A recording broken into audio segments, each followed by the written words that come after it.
Hello friends, welcome to Mukki's vlog. Today let's get to see how to make the gongura pachadi. For that I've bought one bundle of gongura greens. I've removed the leaves alone from the stem. Usually check for the purple ones. The stem should be in mild purple so that it will best suit for the gongura pachadi. I'm just coating it just because we have two varieties in it. Now to start the process, we are going to give a nice wash to these leaves in water for about 2 to 3 times. Later we are also going to dry it in a cloth to remove the water from it. I have now taken about 25 dried red chilies, going to heat that in the large pan and roast it by adding little amount of oil. Now the pan is nicely heated. I'm going to pour 1 large tablespoon of groundnut oil. You could also use ginger oil, but usually usage of ginger oil supersedes the spice, so I would prefer to use the groundnut oil. Now I'm going to add all the red chilies to it and give it a nice toast to turn its color. We need to make a powder out of this, so let's ensure that we roast it nicely and do not burn it.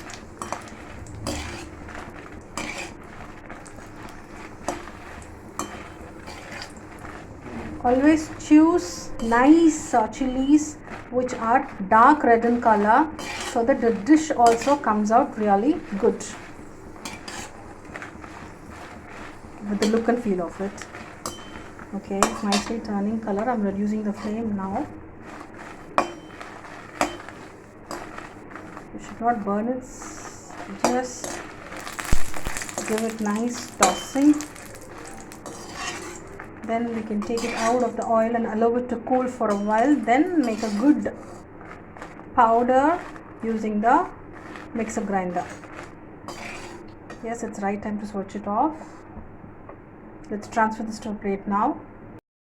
Let's allow the chili to cool down and then we'll make a fine powder out of this chilies. Now we could see the gongura leaves nicely washed and dried. So let's get these also sorted in the same pan in the oil that we already put. So the oil is moderately heated and I'm adding the leaves.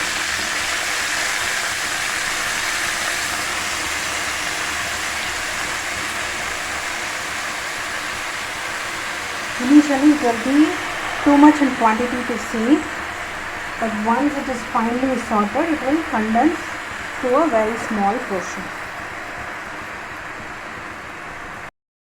Let's flip this through at regular intervals, keep stirring it so that it's nicely cooked on all sides.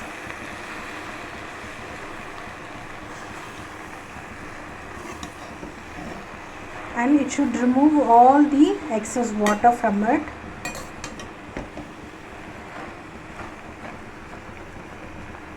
So looking at the final consistency, you will get to know more about at what stage we need to switch off the flame.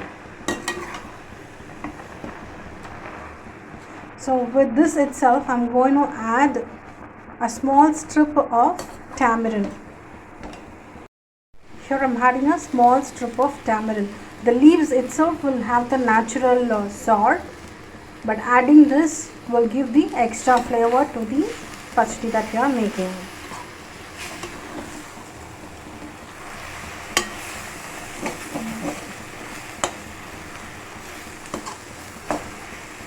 Let's stir it nicely and look at the final stage. So this is the consistency that we're looking out for. Now it will come to a nicely mashed consistency and it got condensed, shrinked from the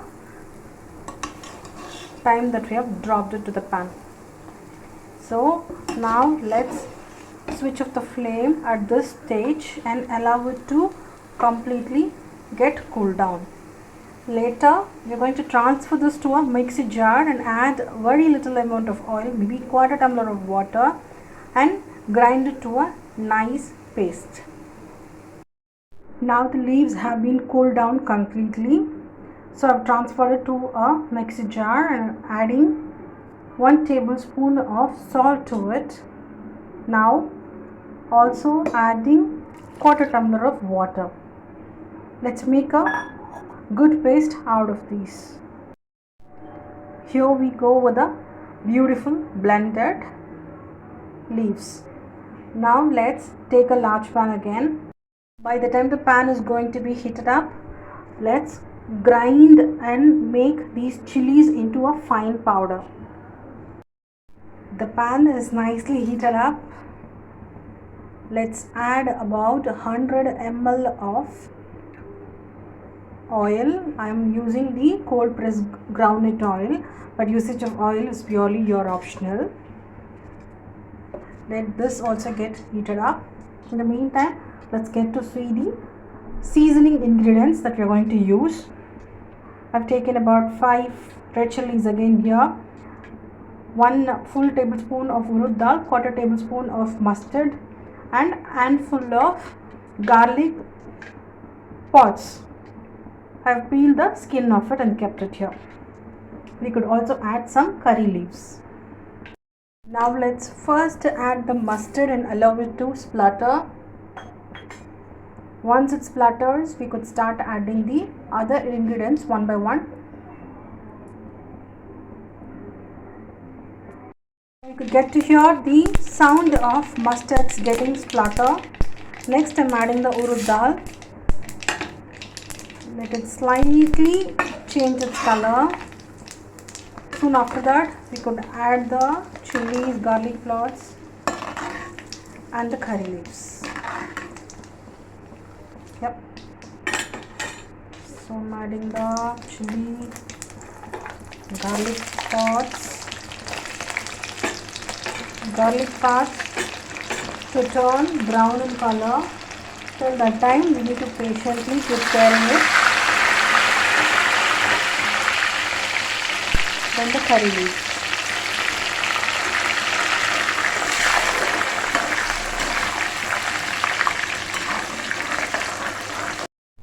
Now if you could see, the garlic pods have turned its color nicely.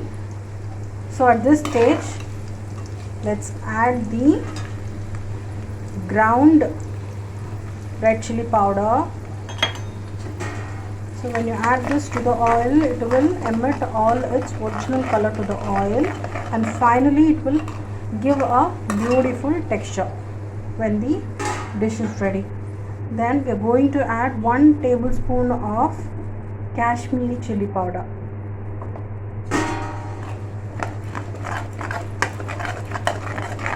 This Kashmiri chili powder usually available in 2 different brands. One is Everest and one is Archie. So you could choose the one of your choice and add it. Now let's mix the ground paste.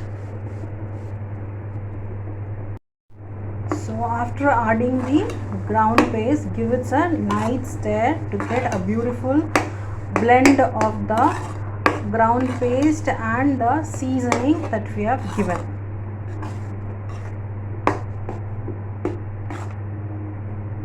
And cook it until a nice fine consistency of pachadi, and then let's switch off the flame.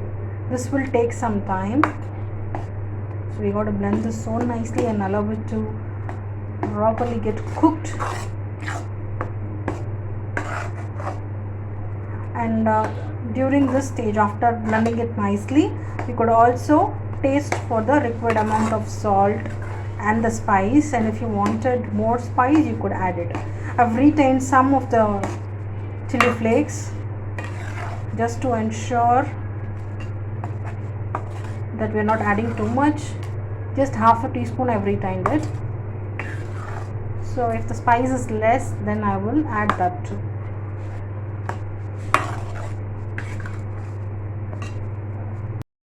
I've nicely given mix to this entire gongura pachadi. Now the masala and the paste is nicely blend together. Now if you could see the color of the oil, it stays red in color. It is because of we applied the chili powders in the oil directly. So that's the texture that I was talking about earlier. So let it cook properly for about 10 minutes like this, and later we could get to see. I've added the remaining half a teaspoon of chili powder too, because I felt the spice could be added, but I would suggest for you to taste it and then later add it, because the variety of chili also differs from place to place, and also spice level differs from person to person. So you could add it, retain some, and then add it only when it is required. So it's almost 10 minutes. I'm going to cook it for some more time. At the final stage, we got to mix one ingredient, which is jaggery, for about a teaspoon. I'm adding. Let it nicely get melted and blend along with the mixture. It's another 10 minutes that I had left. So totally, after mixing the paste with the seasoning that we have prepared, I have allowed it to cook it on a medium flame for about 20 minutes now. Nicely it had got blend along with the seasoning and the paste we have added. So it's come out to a beautiful consistency, and this is what we are looking out for. And at this stage we could also switch off the flame, allow it to rest for a while and completely let it cool down. Later we could refrigerate it. This would stay good for even 3 months if the oil stays on the top of it and you frequently heat it like this and then refrigerate it. So it's not like kottamalli pachadi where it stays good only for few weeks. It stays for a month. So make this recipe at home and enjoy eating. If you like the video, like, share and subscribe. Thanks for watching the video. Take care and bye now.